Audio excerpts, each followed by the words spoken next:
Hello everyone, welcome back to the channel Shiksha with Diksha. अब हम इसमें कम्पिटिटिव मार्केटिंग जो सब्जेक्ट है हमारा, उसका लास्ट चैप्टर उस पर हम उसकी वीडियो बना रहे हैं। बाकी जो पहले के 4 चैप्टर थे उनकी वीडियो अब ऑलरेडी मैं अपलोड कर चुकी हूँ। सो अगर आप में सिर्फ ये वीडियोस देख लेंगे that would be enough for the exam, और आप बहुत अच्छा एग्ज़ाम में स्कोर कर सकते हो।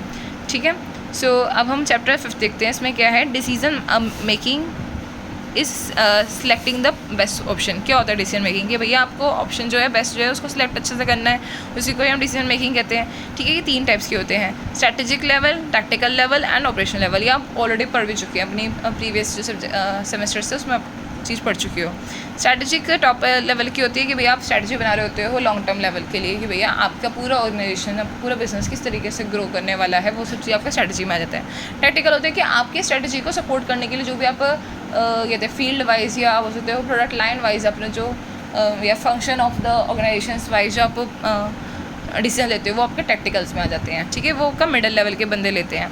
ऑपरेशनल होता है जब एग्जीक्यूशंस ऑफ दी जो भी हम बोल सकते हैं टैक्टिकल एंड स्ट्रैटेजिकल डिसीजन को जब एग्जीक्यूशंस होते हैं तो उसको किस तरीके से एग्जीक्यूट करना है, वो जो हमारे day to daily operations level पर जो डिसीजन होते हैं उनको हम ऑपरेशनल डिसीजंस कहते हैं, और ये लोअर लेवल के बंदे लेते हैं। ठीक है, ये हमारा हो गया। उसके बाद आता है पावर ऑफ ऑपरेशनल डिसीजन, कि ऑपरेशनल डिसीजन की क्या क्या पावर्स होती हैं। फर्स्ट इज़ कंप्यूटिव एनालिसिस, कि भाई आपको पास एक कंप्यूटर की एनालिसिस होनी चाहिए कि भैया वो किस में अच्छा है किस में बुरा है, ये आपकी एनालिसिस होनी चाहिए कि वो क्या सोचता है, क्या करने वाला है, what is going to be its strategy. ये सब चीज़ों की आपकी अवेयरनेस होनी चाहिए, आपको उसके पास पूरा एनालिसिस होना चाहिए।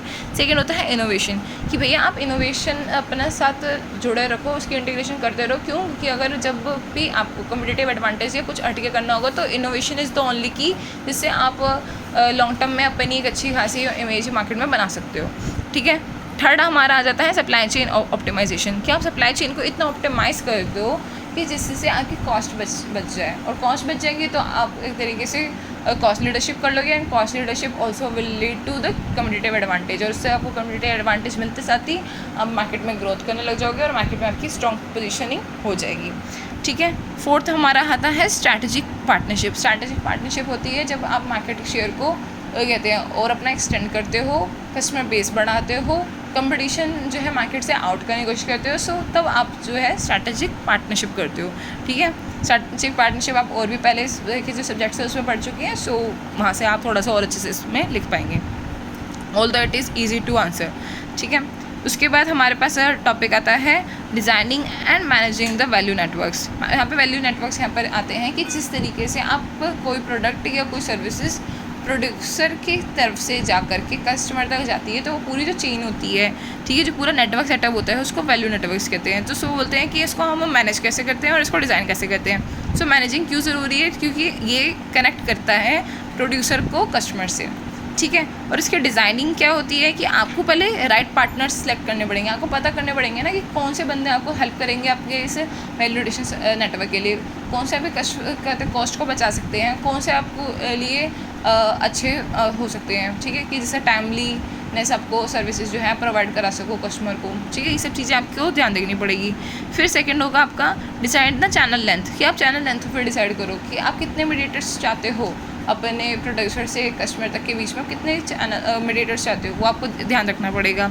ठीक है, सेट द क्लियर गोल्स, आपको क्लियर गोल्स में यहाँ पर टाइमलीनेस, कॉस्टिंग्स, पेमेंट्स, ये सब चीज़ें आपको ध्यान रखनी पड़ेंगी कि आप क्या आपके गोल्स हैं लेने कहते हैं with respect to the raw materials and with respect to the final product deliverance.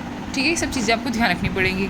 Fourth आपका आता है be flexible to market changes, और आपको मार्केट चेंजेस के हिसाब से अपने नेटवर्क्स को भी अल्टर करने के लिए फ्लेक्सिबल रहना पड़ेगा। हो सकता है कि कुछ भी ऐसी कहते हैं डायनामिक सिचुएशन हो जाए, जैसे कोविड के टाइम पे और हो गया या कुछ भी हो गया, तो आप इतने क्विक या इतने एजाइल हो कि जिससे आप ये सब चीज़ों में जो चेंजेस अगर करने हैं तो उसको अडॉप्ट ईजिली कर पाओ।